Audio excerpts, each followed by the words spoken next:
Marie-Louise de Habsbourg-Lorraine, née le 12 décembre 1791, est la deuxième femme et impératrice de l'empereur Napoléon Bonaparte. Dans cette lettre, datée du 29 octobre 1811, écrite au château de Loups pendant son séjour avec l'empereur en Hollande, Marie-Louise demande à Madame de Montesquiou, la gouvernante, des nouvelles de son fils l'Aiglon, qui se trouve être en pleine période de croissance des dents, ce qui semble beaucoup préoccuper Marie-Louise. Elle y évoque aussi son voyage et quelques anecdotes pittoresques. Succéder à Joséphine comme impératrice n'a pas été chose aisée pour Marie-Louise. Non seulement il lui a fallu épouser un homme de 22 ans, son aîné, mais qui fut surtout héritier de la Révolution française. La jeune archiduchesse autrichienne a en effet été élevée dans la haine de ces Français qui, alors qu'elle n'a que 2 ans, ont guillotiné sa tante Marie-Antoinette.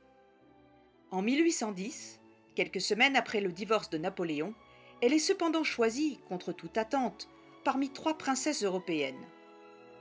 Le général Bonaparte vient tout juste de battre pour la 3e fois les troupes de son père, comme il l'a fait en Italie, puis à Austerlitz et Wagram. Il a même occupé Vienne à 2 reprises.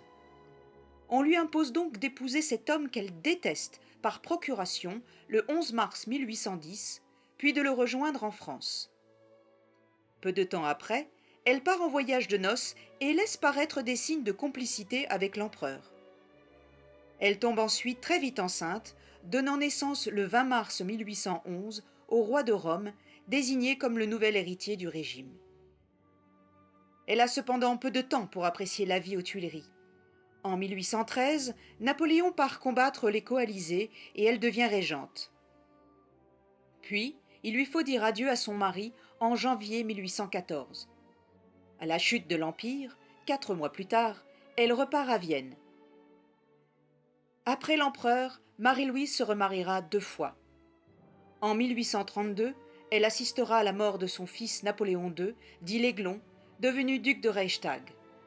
Elle s'éteint le 17 décembre 1847, quelques mois à peine avant le retour d'un Bonaparte au pouvoir en France.